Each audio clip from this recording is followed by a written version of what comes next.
Bienvenidos al curso Hacia una vejez LGBT del Centro de Investigación y Promoción para América Central en Derechos Humanos, CIPAC. A lo largo de estas 4 semanas, exploraremos las temáticas de envejecimiento y vejez desde una perspectiva LGBT para prepararnos para esta etapa. Clase 3. El costo vital de la discriminación. El día de hoy contamos con la presencia de Eda Quiroz. Ella es licenciada en psicología y además especialista en esta temática. Antes de escuchar a Eda, llevaremos a cabo una pequeña introducción y al finalizar un pequeño cierre. Así que comencemos. De acuerdo con el Alto Comisionado de las Naciones Unidas para los Derechos Humanos, ACNUD, la estigmatización y el maltrato suelen comenzar muy temprano para poblaciones LGBT. Según indican estudios realizados en Estados Unidos, Reino Unido y Tailandia, entre la mitad y las 2/3 partes de los estudiantes de poblaciones LGBT son víctimas de acoso en la escuela y hasta 1/3 de ellos faltan a clase para huir del abuso. El acoso, el aislamiento y el rechazo familiar llevan a numerosos jóvenes del colectivo LGBT a abandonar completamente los estudios y muchos de ellos terminan en la calle sin domicilio fijo. Y aunque estos números no nos hablan de la situación en América Central, nos permiten dimensionar que la situación en nuestra región es mucho más grave que en los países desarrollados. Vivir una vida llena de estigma, discriminación, rechazo y burlas tiene consecuencias innegables en las personas y las hace más propensas a afectaciones en su salud biopsicosocial. Sobre esto, Suárez y Madrigal, 2003, han señalado que la discriminación implica para la persona discriminada un costo vital, que les hace más propensos a enfermedades, infelicidad, sufrimiento, conductas de riesgo y muerte. Como les mencionaba al principio, para ahondar en el tema del costo vital de la discriminación, contamos hoy con la presencia de Eda Quiroz Rodríguez. Ella es licenciada en Psicología de la UCR, becaria del Instituto Interamericano en Derechos Humanos, becaria de la Universidad Itinerante de la Red de Salud de las Mujeres Latinoamericanas y del Caribe en Equidad de Género, en Salud y Derechos Sexuales y Reproductivos, becaria del Instituto Helsinki de Derechos Humanos en Monitoreo de los Derechos Humanos. Tiene experiencia de trabajo en el campo de los derechos humanos, género y derechos sexuales y reproductivos desde hace más de 30 años. Es la encargada en el Ministerio de Salud de dar seguimiento a las responsabilidades relacionadas con la igualdad de género en salud, prevención de la violencia contra las mujeres, derechos de las personas LGBTIQ+, y derechos sexuales y reproductivos. Ha trabajado en la defensa de los derechos humanos de las mujeres con organismos de la ONU como el Fondo de Población de las Naciones Unidas y OPS-OMS. Del 2010 a febrero del 2012 y del 2014 al 2019 fue miembro de la Junta Directiva del Instituto Nacional de las Mujeres y del 2014 al 2019 fue vicepresidenta de esta misma Junta Directiva. Es además activista feminista desde hace más de 30 años. Le damos la bienvenida a doña Eda para que comparta con nosotros todos sus conocimientos sobre el costo vital de la discriminación. Muy buenas, espero que todos estén muy bien. Hoy vamos a compartir un espacio para reflexionar sobre el impacto del estigma y la discriminación y su relación con la diversidad sexual. Yo siempre parto de que lo que sentimos y pensamos de las personas siempre se va a traducir en nuestras relaciones y prácticas laborales o institucionales o relaciones interpersonales. Por eso es importante preguntarnos qué siento y pienso de la diversidad sexual o de las personas diferentes a mí o que viven, piensan, sienten en forma diferente a mí. Y es importante preguntarnos por eso, porque sin darnos cuenta, muy sutilmente, esta sociedad nos ha enseñado a discriminar, excluir e inferiorizar. Por siglos nos han enseñado que el sexo con el que nacemos, el color de piel, la edad que tengamos, la etnia, el lugar donde vivamos o la condición económica, cómo nos veamos, a quién amemos, nos va a determinar, comillas, naturalmente para ser de cierta forma y para hacer ciertas cosas o tener ciertas oportunidades o no. Crecemos teniéndole miedo a las diferencias y así nos lo van enseñando desde muy pequeñas y muy pequeños. Nos enseñan a tenerle miedo y desconfianza, a pensar diferente, a vivir diferente, a sentir diferente, a vivir la sexualidad y el erotismo en forma diferente. Nos enseñan a tenerle miedo y desconfianza a rituales o celebraciones diferentes a los que se practican en la norma. Y así es como nos van convenciendo de que lo diferente no es una celebración, sino por el contrario es sinónimo de conflicto, crisis, problema o sobre todo peligro. Así es como se sientan las bases de la discriminación. Tal vez sería importante que pensáramos, reflexionáramos un ratito y jugáramos un rato con la palabra discriminar. ¿Qué es discriminar? Si lo buscamos en los diccionarios, en el diccionario de la Real Academia Española, dice que es dar trato de inferioridad a una persona por motivos raciales, religiosos, políticos, etc. Pero además hay una palabra muy interesante a la par de discriminar, que si la buscamos nos da más sentido. La palabra excluir. Cuando lo buscamos en el diccionario, la palabra excluir implica descartar, rechazar o negar la posibilidad de algo. A mí me gusta mucho trabajar y desmenuzar esta palabra excluir, porque vean que precisamente al definirse como descartar, rechazar o negar posibilidades, nos habla exactamente de la esencia de la discriminación, donde nos hace colocar a otras personas o nos colocan en el lugar de la cosa, porque lo único que se descarta o se rechaza son objetos, ¿verdad? No podríamos pensar en personas. Discriminar, desde una de las definiciones que para mí son más importantes, tomarlas como referencia, la del Comité de Derechos Humanos de la ONU, dice que es toda distinción, exclusión o restricción que tenga por objeto anular o menoscabar el goce o ejercicio en condiciones de igualdad de los derechos y libertades fundamentales. Vean qué importante, porque entonces la discriminación tiene 3 actos concretos: distinguir, excluir o restringir derechos. Entonces yo distingo, pero ojalá fuera que distingo para enaltecer, para reforzar esa diferencia. No, en la discriminación yo distingo para inferiorizar, eso me lleva a excluir y por lo tanto esa exclusión me lleva a restringirle entonces oportunidades a esa persona. Por lo tanto, la discriminación puede ser una acción o una omisión, y eso es importante que lo tengamos en cuenta. Puede ser intencional o no intencional, puede ser directa o indirecta, puede ser sutil o abiertamente hostil. Es así como entonces, cada vez que desvalorizamos, inferiorizamos, se están violando derechos fundamentales, y el fundamental es a ser persona, el derecho a vivir con bienestar. Por eso es que la discriminación tiene impactos enormes, porque se transforma en graves formas de violencia y de violación a nuestros derechos fundamentales. ¿Qué daña la discriminación? La discriminación no es solo una mala seña o ver mal a alguien o dar un comentario feo o hostil. No, la discriminación tiene efectos concretos en la vida de la persona que lo está viviendo. Y fundamentalmente quisiera que revisáramos 4 grandes áreas que son dañadas en la identidad de las personas que viven discriminación.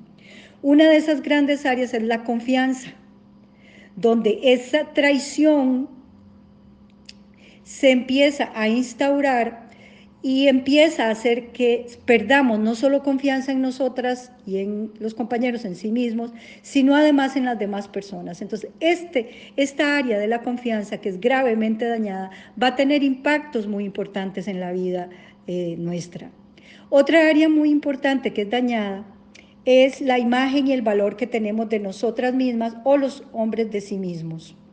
Y esto se produce por la estigmatización, ¿verdad? Yo voy entonces creyendo que algo he hecho, que algo tengo que hacer, algo tengo yo porque merezco que me maltraten, que abusen de mí, Y eso hace que entonces, si esa imagen está desvalorizada y estigmatizada, es difícil entonces mirarse como un ser humano o humana valiosa y con derechos. Por lo tanto, el gravísimo daño que va a tener esta área de la imagen y el valor de sí mismo en términos de ir a asumir con seguridad proyectos o sueños propios. La tercera área importante que daña la discriminación es el cuerpo, los deseos y el sentido y noción del placer. Para mí esta área es muy importante porque es aquí donde se instauran un cuerpo desconocido, un cuerpo fragmentado, un cuerpo que no es bueno, que no es amado, que no es querido, sino por el contrario, es sancionado y reprochado. Un cuerpo para otros que es una cosa y es un objeto. Y aquí es donde se instauran importantísimos problemas de salud, incluso importantes conductas de riesgo en la vivencia de la genitalidad y de la sexualidad. Pero además una noción muy alejada de que yo soy un ser, una persona que merece cuidado. Por lo tanto, esta noción del autocuidado y el cuidado mutuo, entonces llega a ser una noción muy debilitada para poder construir entonces fundamentalmente la salud física y emocional. Y la última área muy dañada es una fundamental que tiene que ver con la capacidad de controlar el mundo. ¿Qué es lo que hace la discriminación? Es que nos sintamos impotentes, nos sintamos sin poderes para enfrentar la vida cotidiana y por supuesto hasta todas las otras formas de discriminación. Obviamente la diversidad sexual es uno de esos grandes espacios donde la discriminación y el estigma se instauran, debilitando nuestra posibilidad de ser persona sujeta de derechos. La ridiculización, la censura, la persecución, la amenaza, el castigo y la desvalorización tienen entonces obviamente un impacto enorme en esas 4 áreas que acabamos de revisar. ¿Será posible entonces, y eso es una pregunta que tenemos que hacernos, exigir el derecho a construir una vida libre de violencia si se vive en forma permanente en ese espacio de la culpa, del estigma, de la exclusión, de esa distinción y de ese maltrato y enojo acumulado que produce ese dolor? En una investigación incluso que yo hice con compañeras y compañeros de CIPAC, que llamamos mandatos identitarios, estigma y discriminación en hombres que tenían sexo con hombres y su relación con la prevención del VIH, oímos muchos relatos donde veíamos la consecuencia y el daño enorme de la discriminación, el daño que había hecho en personas con VIH o personas sin VIH. E incluso una de las personas con las que trabajamos nos decía, sí, me sentía ya de adolescente más aislado. De hecho, me hice más introvertido y me sentía básicamente mal. En promedio esa era la constante. Me sentía mal, me quería morir, porque en ese momento, como yo lo sentía, me estaba convirtiendo en un monstruo, porque me estaba convirtiendo en algo, en lo que me decían que era lo peor que le podía pasar a alguien, tener un hijo gay o playo. No que mi mamá me lo dijera así, pero yo lo escuchaba por todas partes. Otro compañero que nos regaló sus historias en esta investigación, él sí era un hombre positivo, decía, cuando era adolescente mis padres me trataron muy mal por eso y no me dejaban ser lo que yo deseaba, me controlaban demasiado y no me dejaban salir de noche. Me sacaron del colegio para que no saliera con otras personas. Y siempre me decían que Dios me iba a castigar y eso me hacía sentir anormal, pero no lo podía evitar. Viví mucha violencia emocional y física. Es ahora de adulto que estoy enfrentando eso, pero cuando niño y muchachillo, mis padres me obligaban incluso a quedarme en casa, mi papá me encerraba en el cuarto, mi mamá le ayudaba a meterme en el cuarto también. Mi papá me pegaba mucho cuando lo desobedecía o le contestaba, me pegaba con el puño o de la mano con una vaina de machete. Otro compañero también positivo dice, yo ya en la adolescencia estaba experimentando y aceptando que era gay y me sentía malo por eso. Igual ya fumaba, ya hacía todo lo que se suponía no tenía que hacer. Entonces había como un fantasma que yo me estaba convirtiendo en algo malo.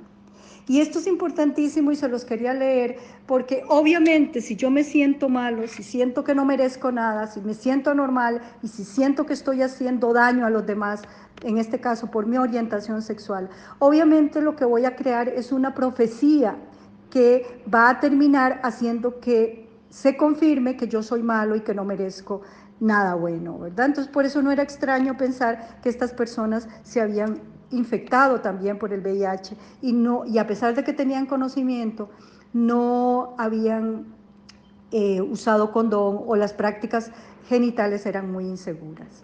Entonces, por eso es que es importante preguntarnos si somos parte del problema o somos parte de la solución. Si somos parte del problema y vamos a seguir reproduciendo el daño perverso que produce la discriminación, o vamos a construir un espacio diferente para promover bienestar y el bien vivir para todas las personas. Si yo me pregunto si soy parte del problema, tengo que ver si veo la discriminación como natural, si trivializo y minimizo el abuso que reciben las personas cuando las discriminan, si ignoro su humanidad, si no respeto su autonomía o si las culpabilizo. Pero si soy parte del problema, entonces yo voy a poder permitir acercarme a las personas, empezando a identificar sus necesidades específicas, a garantizar sus derechos a una vida digna, a reconocer el gran daño que ha producido en sus vidas una larga historia de discriminación, a fortalecer su derecho a una sexualidad segura, a fortalecer el ejercicio de su autonomía y de su ciudadanía. Entonces, perfectamente tenemos que pensar en qué lado queremos estar y tenemos obligaciones. Hay problemas de salud en el contexto del estigma y la discriminación gravísimos, que sabemos que tiene que ver con abuso de sustancias. Podemos leer en la historia de personas que vienen con graves problemas de violencia, incluso hasta la muerte por crímenes de odio, problemas de salud mental, de disfunciones sexuales. Y entonces tenemos que pensar en los diferentes espacios donde tenemos que trabajar. ¿Cómo podemos garantizar este derecho al bien vivir y al bienestar para todas las personas, y en especial cuando estamos hablando de la diversidad sexual? Entonces tenemos que saber que la discriminación a personas LGTBIQ+ ocurre en muchos niveles y por lo tanto tienen que enfrentarse con todas sus determinantes. No solo es suficiente que trabajemos a nivel individual, empoderando a las personas LGTBIQ+, dándoles oportunidades para el empoderamiento económico, información sobre derechos sexuales y reproductivos, incrementando su autonomía.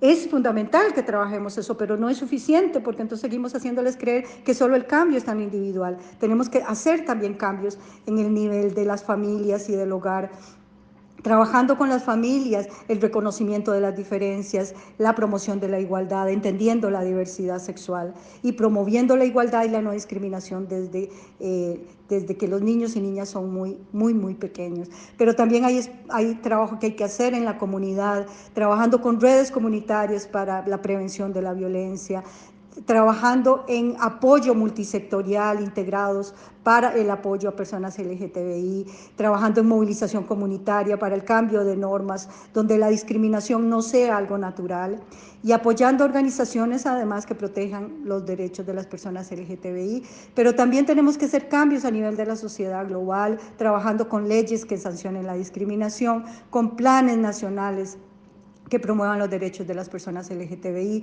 con campañas en medios para enfrentar las discriminaciones y sumando fuerzas con diferentes actores. Por eso cuando decimos ¿qué podemos hacer? Bueno, tenemos que trabajar en construir una sociedad libre de violencia que genera la discriminación, protegernos y proteger a las personas de las diferentes formas que produce la discriminación y facilitar caminos a la recuperación de la esperanza y los poderes personales. Hay que fortalecernos.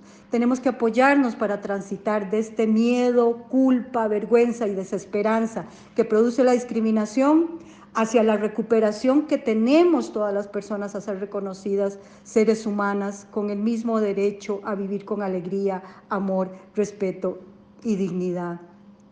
Como decía Ban Ki-moon, exsecretario general de las Naciones Unidas, todos deberíamos alzar la voz cuando alguien es arrestado, atacado o es víctima de discriminación a causa de la persona a quien ama o a causa de su apariencia. Este es uno de los grandes desafíos de nuestro tiempo de derechos humanos que han quedado desatendidos. Y quería terminar también con lo que estaba escrito, que me ha impactado siempre leerlo, en el epitafio de un soldado norteamericano que llaman el sargento Leonard, donde él mismo escribió: cuando estaba yo en el ejército me dieron una medalla por matar a 2 hombres. Ahora me dan de baja por amar a uno. No basta saber, compañeras y compañeros, sino también aplicar el saber. No basta querer, es preciso actuar, dijo Goethe hace muchísimos años y sigue siendo la consigna que nos convoca hoy. Muchísimas gracias. Agradecemos a doña Eda por su participación en el curso Hacia una vejez LGBT. Deseamos que los conocimientos compartidos por doña Eda hayan sido de gran provecho para todos ustedes. Ahora, una vez finalizado el video, les invitamos a realizar las actividades del curso y además a consultar toda la bibliografía adjunta en el módulo de la clase número 3. La próxima semana estaremos conversando un poco sobre estrategias adaptativas y por qué son importantes en nuestras vidas. Los esperamos.